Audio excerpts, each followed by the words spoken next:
Hi friends, welcome back to my YouTube channel. ಬನ್ನಿ ಇವತ್ತಿನ ವೀಡಿಯೋದಲ್ಲಿ ಈಸಿಯಾಗಿ ಟೇಸ್ಟಿಯಾಗಿ ಹೇಗೆ ಚಿಕನ್ ಬಿರಿಯಾನಿ ಮಾಡೋದು ಅಂತ ನೋಡ್ಕೊಂಬರೋಣ. ಅದಕ್ಕೂ ಮುಂಚೆ ಯಾರೆಲ್ಲ ಈ ವಿಡಿಯೋನ ನೋಡ್ತಾ ಇದ್ದೀರಾ ಪ್ಲೀಸ್ ಸಬ್ಸ್ಕ್ರೈಬ್ ಮಾಡ್ಕೊಳ್ಳಿ, ಹಾಗೆ ಬೆಲ್ ಐಕಾನ್ನ ಪ್ರೆಸ್ ಮಾಡ್ಕೊಳ್ಳಿ ನನ್ನ ವಿಡಿಯೋ ನೋಟಿಫಿಕೇಷನ್ಗೋಸ್ಕರ.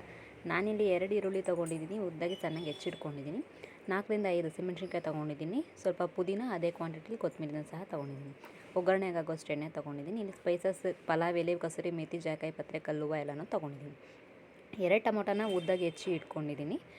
ಹಾಗೆ ರುಚಿಗೆ ಆಗೋಷ್ಟು ಉಪ್ಪು, ಸ್ವಲ್ಪ ಅರಿಶಿನ, ಅರ್ಧ ಕಪ್ನಷ್ಟು ಮೊಸರು, 3 ರಿಂದ 4 ಟೇಬಲ್ ಸ್ಪೂನ್ ಶುಂಠಿ ಬೆಳ್ಳುಳ್ಳಿ ಪೇಸ್ಟ್, ಅರ್ಧ ಕಪ್ನಷ್ಟು ಬಿರಿಯಾನಿ ಮಸಾಲೆ ತೊಗೊಂಡಿದ್ದೀನಿ. ನಾನಿಲ್ಲಿ ಅಕ್ಕಿನ ಅರ್ಧ ಗಂಟೆ ಮುಂಚೆನೇ ತೊಳೆದು ನೆನೆಸಿ ಇಟ್ಕೊಂಡಿದ್ದೀನಿ. 3/4 kg ಚಿಕನ್ ತೊಗೊಂಡಿದ್ದೀನಿ. ಈ ಕುಕ್ಕರ್ನ ಇಟ್ಟು ಆಯಿಲ್ ಹಾಕ್ಕೊಳ್ತಿದ್ದೀನಿ. ನಾನಿಲ್ಲಿ ತುಪ್ಪನ ಕೂಡ ಆ್ಯಡ್ ಮಾಡ್ಕೊಳ್ತಿದ್ದೀನಿ. ಇಂಗ್ರೀಡಿಯೆಂಟ್ಸಲ್ಲಿ ನಾನು ತುಪ್ಪನ ತೋರಿಸಿರಲಿಲ್ಲ. ನಾನಿಲ್ಲಿ ತುಪ್ಪನೂ ಸಹ ಎಣ್ಣೆ ಜೊತೆ ಹಾಕ್ಕೊಳ್ತಿದ್ದೀನಿ. ತುಪ್ಪ ಎಣ್ಣೆ ಎರಡು ಕಾದ ನಂತರ ನಾನು ಇಲ್ಲಿ ಹೋಲ್ ಸ್ಪೈಸಸ್ ಏನೇನು ತೊಗೊಂಡಿದ್ದೀನಿ ಆ ಸ್ಪೈಸಸ್ನ ಈಗ ಅದಕ್ಕೆ ಹಾಕ್ಕೊಳ್ತಿದ್ದೀನಿ. ಅದ್ರ ಜೊತೆಗೇ ಹಸಿಮೆಣ್ಸಿನ್ಕಾಯಿನ ನಾನು ಫ್ರೈ ಮಾಡ್ಕೊಳ್ತಿದ್ದೀನಿ. ಖಾರ ಬಿಡ್ಕೊಳ್ಳೋದಕ್ಕೋಸ್ಕರ ಎಣ್ಣೆಲಿ ಫ್ರೈ ಮಾಡ್ಕೊಳ್ತಿದ್ದೀನಿ. ಹಸಿಮೆಣ್ಸಿನ್ಕಾಯಿನ ಸ್ವಲ್ಪ ಬಾಡಿಸ್ಕೊಳ್ತಿದ್ದೀನಿ. ಹಾಗೆ ಈರುಳ್ಳಿನ ಇದಕ್ಕೆ ಆ್ಯಡ್ ಮಾಡ್ಕೊಳ್ತಿದ್ದೀನಿ. ಈರುಳ್ಳಿ ಸ್ವಲ್ಪ ಬ್ರೌನಿಷ್ ಆದರೆ ಸಾಕು, ತುಂಬ ಬೇಕು ಅಂತ ಏನಿಲ್ಲ. ಹಾಗೆ ಸ್ವಲ್ಪ ಹುರ್ಕೊಂಡ ನಂತರ ಶುಂಠಿ ಬೆಳ್ಳುಳ್ಳಿ ಪೇಸ್ಟ್ನ ಆ್ಯಡ್ ಮಾಡ್ಕೊಳ್ತಿದ್ದೀನಿ. ಇದಕ್ಕೆ ನಾನು ಶುಂಠಿ ಬೆಳ್ಳುಳ್ಳಿ ಪೇಸ್ಟ್ ಹಸಿ ಸ್ಮೆಲ್ ಹೋಗೋವರೆಗೂ ಸ್ವಲ್ಪ ಬಾಡಿಸ್ಕೊಂಡ್ರೆ ಸಾಕು. ತುಂಬ ಓವರಾಗಿ ಬಾಡಿಸ್ಬೇಕು ಅಂತ ಏನಿಲ್ಲ, ಇಷ್ಟು ಬಾಡಿಸ್ಕೊಂಡ್ರೆ ಸಾಕು. ಹಸಿ ಸ್ಮೆಲ್ ಹೋಗೋವರೆಗೂ ಬಾಡಿಸ್ಕೊಂಡ್ರೆ ಸಾಕಾಗುತ್ತೆ. ನಾನು ಇವಾಗ ಇದಕ್ಕೇ ಟೊಮೆಟೊನ ಆ್ಯಡ್ ಮಾಡ್ಕೊಳ್ತಿದ್ದೀನಿ. ಟೊಮೆಟೊ ಸ್ವಲ್ಪ ಸಾಫ್ಟ್ ಆದರೆ ಸಾಕು, ತುಂಬ ಬೇಯಬೇಕು ಅಂತ ಏನಿಲ್ಲ. ಸ್ವಲ್ಪ ಸಾಫ್ಟ್ ಆದ ನಂತರ ನಾನು ಚಿಕನ್ನು ಸಹ ಇದಕ್ಕೇ ಆ್ಯಡ್ ಮಾಡ್ಕೊಳ್ತಿದ್ದೀನಿ. ಯಾಕಂದರೆ ಚಿಕನ್ ನಾವು ಈ ಥರ ಆ್ಯಡ್ ಮಾಡ್ಕೊಳ್ಳೋದ್ರಿಂದ ಸ್ವಲ್ಪ ಸಾಫ್ಟಾಗಿ ಬರುತ್ತೆ, ಬಿರಿಯಾನಿಯಲ್ಲಿ ರೈಸ್ ಜೊತೆ ಸಾಫ್ಟಾಗಿರುತ್ತೆ ಅನ್ನೋದಕ್ಕೋಸ್ಕರ ನಾನು ಈಗಲೇ ಚಿಕನ್ನ ಆ್ಯಡ್ ಮಾಡ್ಕೊಳ್ತಿದ್ದೀನಿ. ನೋಡಿ, ಈ ಥರ ಕ್ಲೀನಾಗಿ ಎರಡನ್ನೂ ಮಿಕ್ಸ್ ಮಾಡಿಬಿಟ್ಟು ಸ್ವಲ್ಪ ಹೊತ್ತು ಬೇಯೋದಕ್ಕೆ ಬಿಡ್ತೀನಿ. ಎರಡು ಮಿಕ್ಸ್ ಆದ ನಂತರ ನಾವು ಚಿಕನ್ಗೆ ಎಷ್ಟು ಸಾಲ್ಟ್ ಬೇಕಾಗುತ್ತೆ ಅದನ್ನು ಸಹ ನಾನು ಇವಾಗಲೇ ಆ್ಯಡ್ ಮಾಡ್ಕೊಳ್ತೀನಿ. ಅಂದರೆ ಫುಲ್ ಇವಾಗಲೇ ನಾನು ಸಾಲ್ಟ್ ಹಾಕ್ಕೊಳ್ತಿಲ್ಲ. ಚಿಕನ್ಗೆ ಎಷ್ಟು ಬೇಕಾಗುತ್ತೆ ಅಷ್ಟು ಮಾತ್ರ ಸಾಲ್ಟನ್ನ ನಾನು ಇವಾಗಲೇ ಹಾಕ್ಕೊಂಡು ಕ್ಲೀನಾಗಿ ಮಿಕ್ಸ್ ಮಾಡ್ತೀನಿ. ಆಮೇಲೆ ಬೇಕಾದರೆ ನೀವು ಎಷ್ಟು ಬೇಕೋ ಅಷ್ಟು ನೋಡಿಕೊಂಡು ಉಪ್ಪನ್ನ ಆ್ಯಡ್ ಮಾಡ್ಕೋಬೋದು. ನಾನು ಇವಾಗ ಇದಕ್ಕೇ ಸ್ವಲ್ಪ ಅರಿಶಿನನೂ ಸಹ ಹಾಕ್ಕೊಳ್ತಿದ್ದೀನಿ. ಯಾಕಂದರೆ ಚಿಕನ್ದು ಹಸಿ ಸ್ಮೆಲ್ ಹೋಗೋದಕ್ಕೋಸ್ಕರ ಅರಿಶಿನ ಇವಾಗಲೇ ಹಾಕ್ಕೊಳ್ತಿದ್ದೀನಿ. ಹಾಗೆ ಸ್ವಲ್ಪ ಪುದೀನೂ ನಾನು ಚಿಕನ್ ಜೊತೆನೇ ಆ್ಯಡ್ ಮಾಡ್ಕೊಳ್ತಿದ್ದೀನಿ. ಯಾಕಂದರೆ ಫ್ಲೇವರ್ ಚಿಕನ್ಗೆ ಹಿಡಿಯುತ್ತೆ. ಪುದೀನ ಫ್ಲೇವರ್ ಇದ್ದರೆ ಚಿಕನ್ ಬಿರಿಯಾನಿ ತುಂಬಾ ಚೆನ್ನಾಗಿರುತ್ತೆ. ಈ ಥರ ಎರಡನ್ನೂ ಚೆನ್ನಾಗಿ ಮಿಕ್ಸ್ ಮಾಡಿಬಿಟ್ಟು ನಾನು ಇವಾಗಲೇ ಬಿರಿಯಾನಿ ಪೌಡರ್ನೂ ಸಹ ಆ್ಯಡ್ ಮಾಡ್ಕೊಳ್ತಿದ್ದೀನಿ. ಈ ಥರ ಬಿರಿಯಾನಿ ಪೌಡರ್ನ ಹಾಕ್ಕೊಳ್ಳೋದ್ರಿಂದ ಚಿಕನ್ ಫ್ಲೇವರ್ ಚೆನ್ನಾಗಿರುತ್ತೆ. ಹಾಗೆ ನಾನು ಮೊಸರನ್ನು ಇದಕ್ಕೆ ಆ್ಯಡ್ ಮಾಡ್ಕೊಳ್ತಿದ್ದೀನಿ. ಅರ್ಧ ಕಪ್ನಷ್ಟು ಮೊಸರನ್ನು ಸಹ ಆ್ಯಡ್ ಮಾಡ್ಕೊಳ್ತಿದ್ದೀನಿ.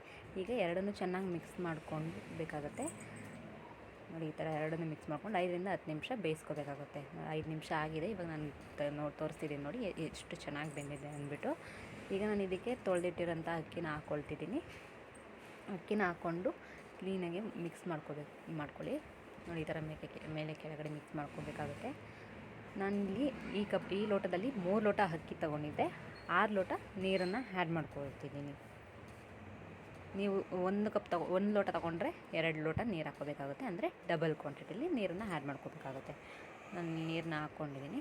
ಈಗ ಎಲ್ಲ ಮಿಕ್ಸ್ ಮಾಡಿಕೊಂಡು ಅದು ಸ್ವಲ್ಪ ಕುದಿ ಬರೋವರೆಗೂ ಬಿಡಬೇಕಾಗುತ್ತೆ. ಈಗ ನಾನು ಇದಕ್ಕೆ ಸಾಲ್ಟನ್ನ ಸಹ ಆ್ಯಡ್ ಮಾಡ್ಕೊಳ್ತಿದ್ದೀನಿ. ನಿಮಗೆ ಎಷ್ಟು ಬೇಕಾಗುತ್ತೆ ಉಪ್ಪು ನೋಡಿಬಿಟ್ಟು ಹಾಕ್ಕೊಳ್ಳಿ. ನೋಡಿ, ಉಪ್ಪನ್ನ ಹಾಕ್ಕೊಂಡು ಮಿಕ್ಸ್ ಮಾಡಿಬಿಟ್ಟು ನಾನು ಕುದಿ ಬರೋವರೆಗೂ ಕಾಯ್ತಿದ್ದೀನಿ. ನೋಡಿ, ಈ ಥರ ಕುದಿ ಬಂದಮೇಲೆ ಈಗ ನಾನು ಇದಕ್ಕೆ ಸ್ವಲ್ಪ ಕೊತ್ತಂಬರಿ ಸೊಪ್ಪು ಹೆಚ್ಚಿಟ್ಕೊಂಡಿದ್ದೆನಲ್ಲ ಆ ಕೊತ್ತಂಬರಿ ಸೊಪ್ಪನ್ನು ಆ್ಯಡ್ ಮಾಡ್ಕೊಳ್ತಿದ್ದೀನಿ. ಹಾಗೆ ಅರ್ಧ ಹೋಳನಷ್ಟು ನಿಂಬೆಹಣ್ಣು ರಸನ ನಾನು ಇದಕ್ಕೆ ಹಾಕ್ಕೊಳ್ತಿದ್ದೀನಿ. ನಿಂಬೆಹಣ್ಣು ರಸ ಹಾಕ್ಕೊಳ್ಳೋದ್ರಿಂದ ಅನ್ನ ಬಿಡಿ ಬಿಡಿಯಾಗೂ ಬರುತ್ತೆ, ಹಾಗೆ ರೈಸ್ ಕೂಡ ಸಿಯೋದಿಲ್ಲ. ಈಗ ಇಷ್ಟನ್ನು ಮಿಕ್ಸ್ ಮಾಡಿಕೊಂಡು ನಾನು ಕುಕ್ಕರ್ ಲಿಡ್ನ ಕ್ಲೋಸ್ ಮಾಡ್ತೀನಿ.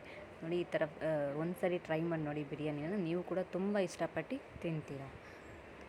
ಇವಾಗ ಕುಕ್ಕರ್ ಲಿಡ್ನ ಕ್ಲೋಸ್ ಮಾಡ್ತಾಯಿದ್ದೀನಿ. ಕುಕ್ಕರ್ ಲಿಡ್ ಕ್ಲೋಸ್ ಮಾಡಿ 2 ವಿಸಿಲ್ ಆಗೋವರೆಗೂ ಕಾಯ್ತೀನಿ. 2 ವಿಸಿಲ್ ಆದರೆ ಸಾಕಾಗುತ್ತೆ, ಚೆನ್ನಾಗಿ ಬಿರಿಯಾನಿ ರೆಡಿ ಆಗುತ್ತೆ. ಈಗ 2 ವಿಸಿಲ್ ಆಗಿದೆ. ನಾನು ಕುಕ್ಕರ್ ಪ್ರೆಷರ್ನ ತೆಗೆದು ಓಪನ್ ಮಾಡ್ತಿದ್ದೀನಿ. ನೋಡಿ ಎಷ್ಟು ಚೆನ್ನಾಗಿದೆ ಅಂದ್ಬಿಟ್ಟು, ಮಸಾಲೆನೂ ಸಹ ರೈಸ್ಗೆ ಎಷ್ಟು ಚೆನ್ನಾಗಿ ಇಟ್ಕೊಂಡಿದೆ ಅಂದ್ಬಿಟ್ಟು ಈಗ ಮೇಲೆ ಕೆಳಗಡೆ ನಾನು ಮಿಕ್ಸ್ ಮಾಡ್ಕೊಳ್ತಿದ್ದೀನಿ. ನೋಡಿ, ಚಿಕನ್ನು ಸಹ ತುಂಬಾ ಚೆನ್ನಾಗಿ ಬೆಂದಿದೆ. ನೀವು ಒಮ್ಮೆ ಈ ರೀತಿಯಲ್ಲಿ ಟ್ರೈ ಮಾಡಿ ಕಾಮೆಂಟ್ ಬಾಕ್ಸ್ನಲ್ಲಿ ತಿಳಿಸಿ ಈ ಬಿರಿಯಾನಿ ಹೇಗಿತ್ತು ಅಂದ್ಬಿಟ್ಟು. ನಾನು ಸರ್ವಿಂಗ್ ಬೌಲ್ಗೆ ನಾನು ಸರ್ವ್ ಮಾಡ್ಕೊಂಡಿದ್ದೀನಿ. ನಾನು ಇದ್ರ ಜೊತೆ ಚಿಕನ್ ಗ್ರೇವಿ ಕಾಂಬಿನೇಷನ್ ಸಹ ಮಾಡ್ಕೊಂಡಿದ್ದೆ. ನೋಡಿ ಎಷ್ಟು ಚೆನ್ನಾಗಿ ಚಿಕನ್ನು ಬೆಂದಿದೆ, ರೈಸು ಎಷ್ಟು ಸಾಫ್ಟಾಗಿದೆ ಅಂತ ಹೇಳ್ಬಿಟ್ಟು ನೀವೇ ನೋಡ್ತಾ ಇರ್ಬೋದು. ಯಾರಿಗೆಲ್ಲ ಈ ವಿಡಿಯೋ ಇಷ್ಟ ಆಗಿದೆ ಪ್ಲೀಸ್ ಲೈಕ್ ಮಾಡಿ, ಶೇರ್ ಮಾಡಿ, ಸಬ್ಸ್ಕ್ರೈಬ್ ಮಾಡಿ. ಪ್ಲೀಸ್ ನನ್ನ ಚಾನಲ್ನ ಸಬ್ಸ್ಕ್ರೈಬ್ ಮಾಡ್ಕೊಳ್ಳಿ. ನನ್ನೆಲ್ಲ ವಿಡಿಯೋವನ್ನು ಹೀಗೆ ನೋಡ್ತಾ ಇರಿ.